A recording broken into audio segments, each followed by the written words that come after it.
Expand your vocabulary in Igbo by learning antonyms.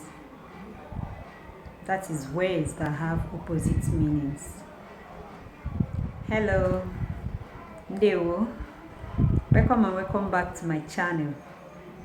In today's video, we are going to treat words and opposites. That is words that have opposite meaning. If you are ready, can you bido? Eluigwe, heaven. Ọkụ mmụọ, hell.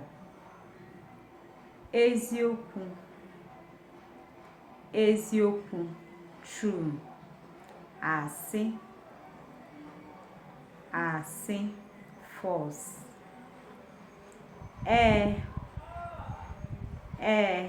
Yes. Mba, no. Akwa, cry.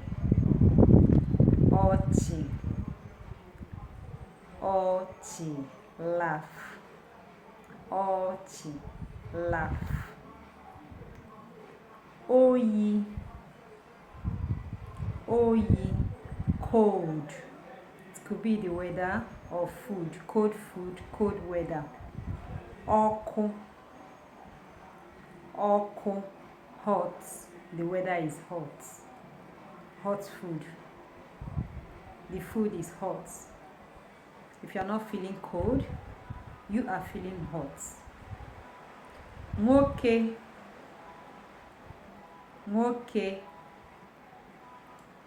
male. Nwanyị, female. Ọcha, white. Oji, black. Nnukwu, big, or you can say large. Obere, small or little.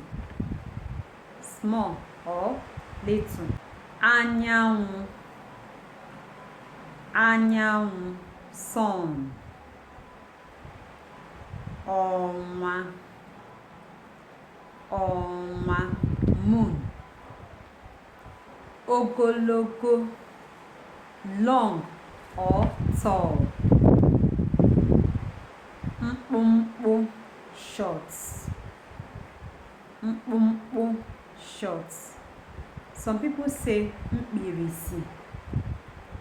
mkpirisi for short. You can use mkpụmkpụ or you say mkpirisi. We normally use mkpirisi for objects, while mkpụmkpụ is being used for human being. Also, run. Ije, walk. If you are not running, you are walking. Ije, walk. Arụ,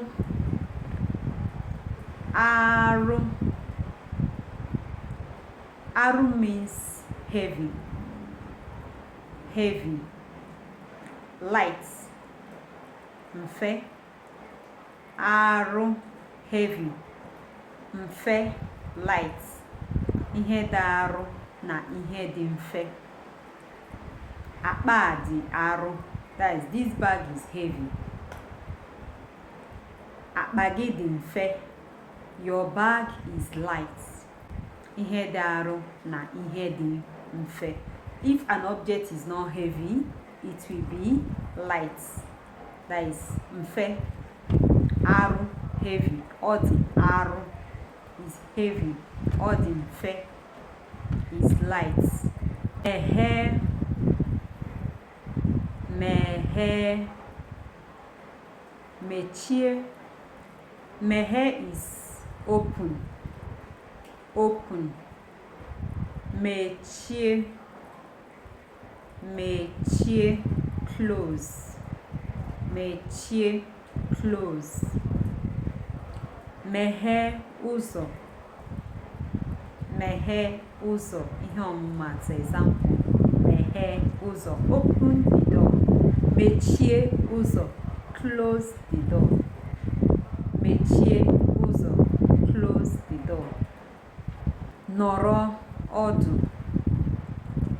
nọrọ ọdụ, sit down, kwụrụ ọtọ, kwụrụ ọtọ, stand up, sit down and stand up. Nọrọ ọdụ, kwụrụ ọtọ, sit down, nọrọ ọdụ, stand up, kwụrụ ọtọ. Elu,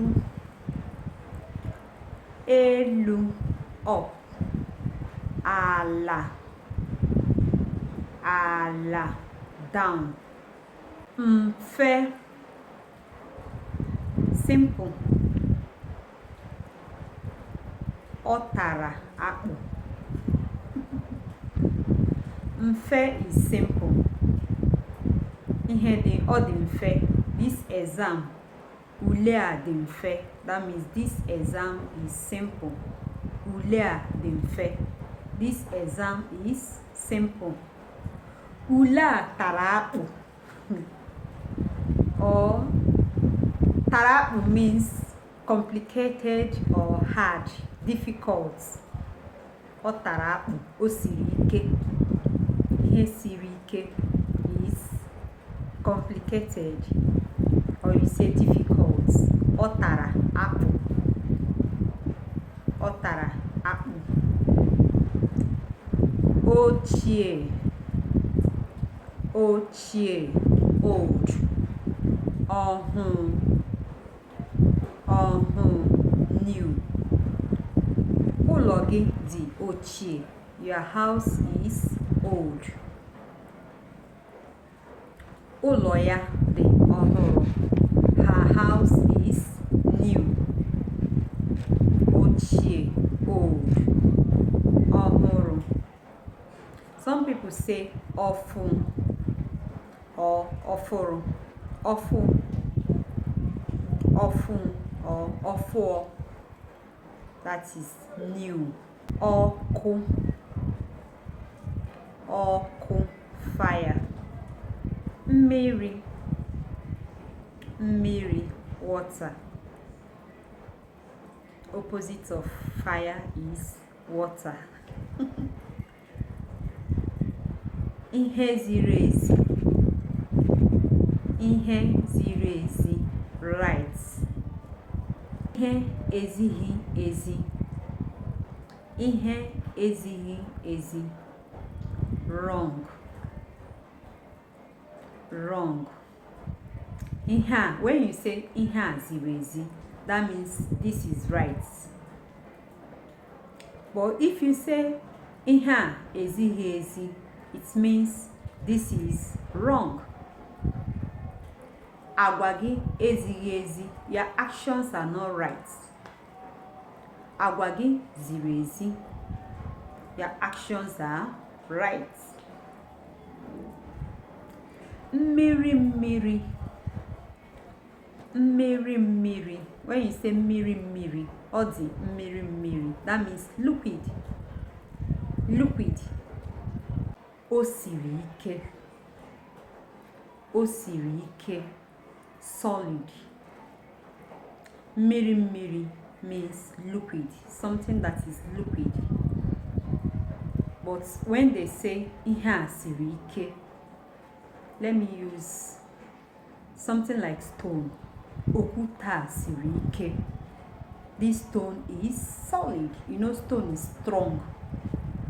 Aka nri,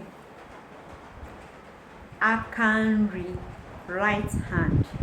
Aka ekpe, left hand. Aka ekpe, left hand. Ihu, front.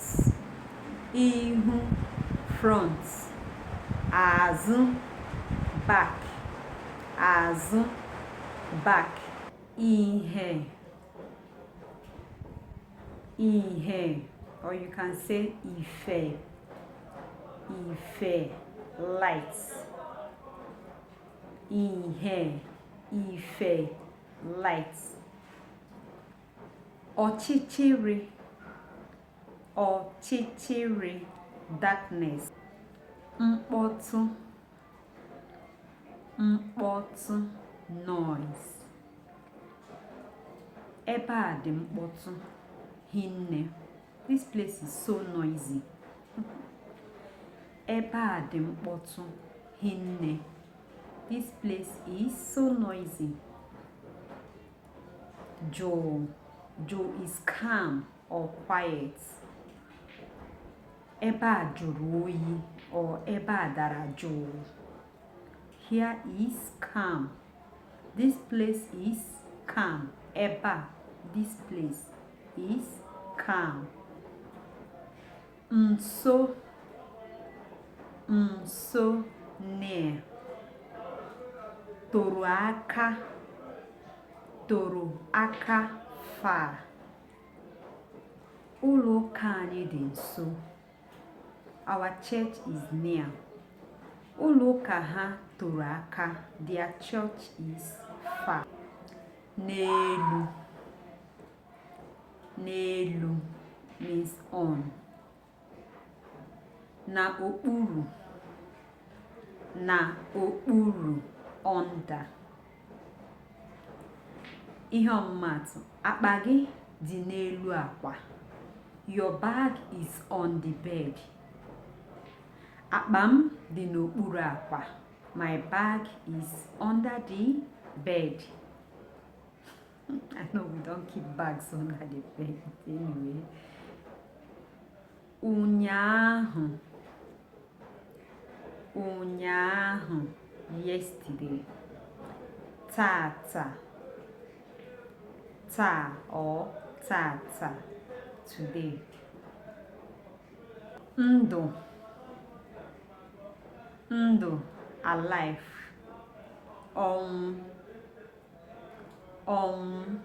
Death. Opposite of being alive is death. Is either you are alive, is either one is alive or the person is dead. Ọtụtụ, ọtụtụ, many. Obere, obere, few. That brings us to the end of this video. Do well to subscribe to my YouTube channel so as to get notified whenever I put up a new video. Kindly give us a thumbs up, like, comment, and share. Ngwakodi. See you in my next video. Bye.